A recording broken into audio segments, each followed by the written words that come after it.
عزت نفس کسی شخص کی محفوظ نہیں، اب تو اپنے ہی نگہبانوں سے ڈر لگتا ہے۔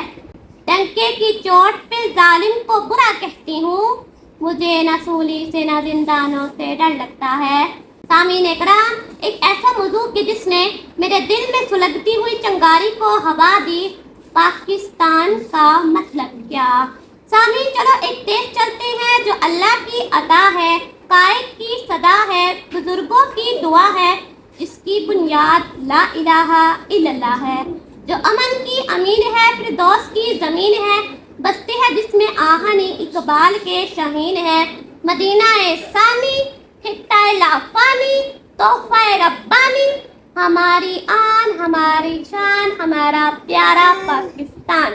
عالی قدر، کیا یہ سوچنے کی بات نہیں ہے کہ وہ جنہوں نے اپنا سب کچھ اس وطن کے لیے قربان کر دیا، وہ بہت اچھی طرح جانتے تھے کہ پاکستان کا مطلب کیا، لا الہ الا اللہ، مگر آج کے کچھ فریبی، کچھ بہروپیے اس پاکستان کا مطلب بتانے کے لیے پوری قوم کو کاشن دیتے ہیں کہ اس ملک کے اندر سود بھی ضروری ہے، تاجرات ہند بھی ضروری ہے، بھارتی ثقافت بھی ضروری ہے۔ تمہاری تہذیب اپنے خنجر سے آپ ہی خودکشی کرے گی، جو شاخ نازک پہ آشیانہ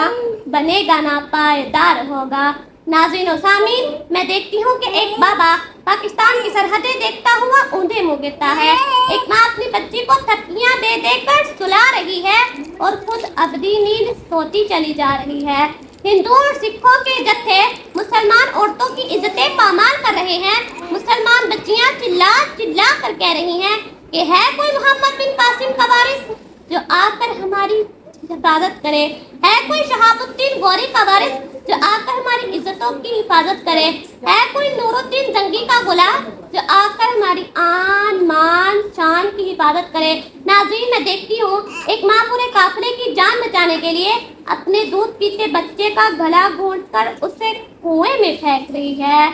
شاید جذبات کے سیل میں بہتے ہوئے ان بزرگوں نے یہ کہہ بھی دیا ہوگا کہ ہم نے سوکھی ہوئی شاخوں پہ لہو پھرتا تھا،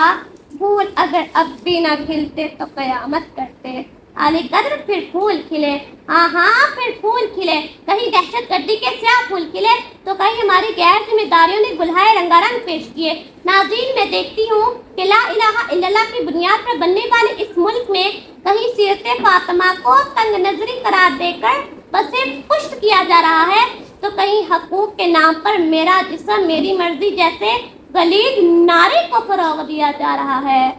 بنت حوا کو نچاتے ہیں ہم سرے محفل، اتنے سنگ دل ہے کہ رسم حیا یاد نہیں۔ ناظرین، وہ صحیفہ جس میں سورہ پاکستان اور اس کے مقاصد لکھے تھے شاید کسی تارے گپ نامی کی نظر ہو گیا ہو، کیونکہ پاکستان کا مطلب تو تھا کہ توکل الی اللہ ہو، نصر من اللہ ہو، معبود ہو تو ایک اللہ ہو، کعبہ ہو تو بیت اللہ ہو، تخت پر دین محمدی ہو، حاکم وقت شرعی تقاضوں پر پورا اترے، علاقائی اور لسانی تعصبات کا خاتمہ کیا جائے۔ پر افسوس کہ ہم کون ہیں، کیا ہیں، باخدا یاد نہیں، اپنے اسلاف کی کوئی بھی ادا یاد نہیں ہے، اگر یاد تو کافر کے ترانے اب تک، ہاں نہیں یاد تو کعبہ کی صدا یاد نہیں۔ اپنے مرکز سے اگر دور نکل جاؤ گے،